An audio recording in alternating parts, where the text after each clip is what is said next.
السلام عليكم. تعالوا بقى يا جماعة نعمل النهاردة جرجر مخلل ب10 جنيه.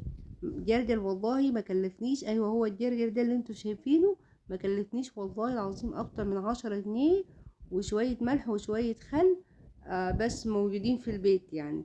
ما شاء الله الموسم الجديد بقى طرح يا جماعة، واللفت دلوقتي مال الدنيا.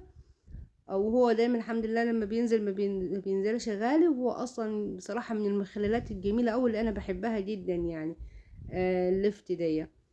فزي انا كل اللي بنستخدمه يا جماعه شويه ملح وسكر وخل وبس، هو ده اللي بنستخدمه في تخليل اللفت. بس طريقتنا بقى فيه اللي احنا بصوا، انا لما باجي اخلي اللفت بصراحه ما بقشره. بقشر الحته البيضه بس يا جماعه، اللي هي بتبقى من تحت دي. ايوه هي دي. هي دي بس اللي انا بقشرها، اللي هي بتبقى بتحسيها ان هي سميكه شويه كده، وبتبقى مشعره كده ومنبته يعني. اما الجزء الاحمر ده مشيلهوش والله، هو ده بيدي طعم حلو وبيدي لون حلو. وبصراحة بيدي لونه حلو يعني. الجزء الأحمر من فوق ده بيغنيك يعني، مش لازم تستخدمي بنجر. أنا ما كانش عندي بنجر، بس هو هيبقى برضو لونه أحمر عشان أنا بس ما سبت الحتة الحمراء فيه دي، اللي هي يعني هي مش اللهم صل على سيدنا محمد، يعني بتشيل الجزء الأبيض من تحت بس. أما الجزء اللي من فوق ده مش بنشيله. اللهم صل على سيدنا محمد. شايفين يا جماعة دايما لما تختاروا اللفت تجيبوا الصغير. الكبير ما بيبقاش حلو قوي بصراحة.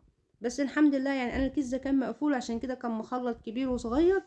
بس برضو الكبير برضو ما كانش قلبه طري قوي يعني. وهنا قطعناها يا جماعة زي ما انتوا حابين بقى التقطيع. حابين تحطوها يعني تخلوها صوابع. او تخلوها بقى زي ما انتوا حابين يعني. بس اهم حاجة تقطيعة اللفت يا جماعة ما يبقاش رفيع قوي. وده بقى الليمون اللي انا مخزناه، عشان كده حطاه في مية فوق. اللهم صل على سيدنا محمد. هجيب بقى الجرجر اللي انا هعين فيه او اللي انا هخلل فيه. نزود كمية الملح شوية يا جماعة، لان بصراحة انا لما خللت قبل كده لفت وكان الملح قليل، فكان طلع طري معايا بصراحة. احنا بنقول عليه بيميط كده يعني، بيبقى طري معاكي ما بيقرمش. لا، احنا نزود كمية الملح شوية، ونحط مع الملح معلقة السكر. دي معلقة السكر اللي انا حطيتها في المية. اللهم صل على سيدنا محمد. ودي معلقة توم، بتدي لدعة حلوة بصراحة. وده الليمون اللي انا مفرزناه والله يا جماعة يعني. بصوا، هو الليمون مال الدنيا بس انا بصراحة ما كانش عندي ليمون فريش، فده بينقذ بصراحة يعني. انا طلعتها كده لمدة 5 دقايق في كوباية المية دي. فوالله فكت وكلها مية كأنها فريش يعني. زي ما شايفين احنا حطينا الملح وحطينا معلقة السكر وحطينا معلقة التوم وعصرنا الليمون.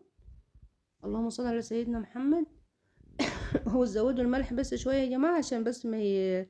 ال- المخلل يبقى مقرمش معانا. اللهم صل على سيدنا محمد. كده بقى هنزل انا بكمية كلها. طبعا يا جماعة احنا بنخلله كله مرة واحدة. لو انت حابة تعيني منه بعدين برطمانات في التلاجة، يعني عادي اعملي كده. هنا بقى جيت في الاخر حطيت قد نص كوباية خل. ما كترتش الخل كتير بصراحة، عشان برضو ما يطراش معايا. بس الخل برضو بيديله لدعة حلوة قوي. ولو انت عندك هريس الشطة ممكن تحطي هريس الشطة، او ده او ميه مخلل انت مثلا جايباه جاهز. بس والله مخلل اللفت ده بيبقى جميل قوي قوي قوي مع الاكلات الشعبيه. وهو دلوقتي مال الدنيا بسم الله ما شاء الله. فننزل ونجيب يعني زي ما انتوا شايفين الجرجر ده ب10 جنيه والله. ما استخدمناش الا شويه التوم وشويه الملح ونص كوبايه خل وبس. السلام عليكم.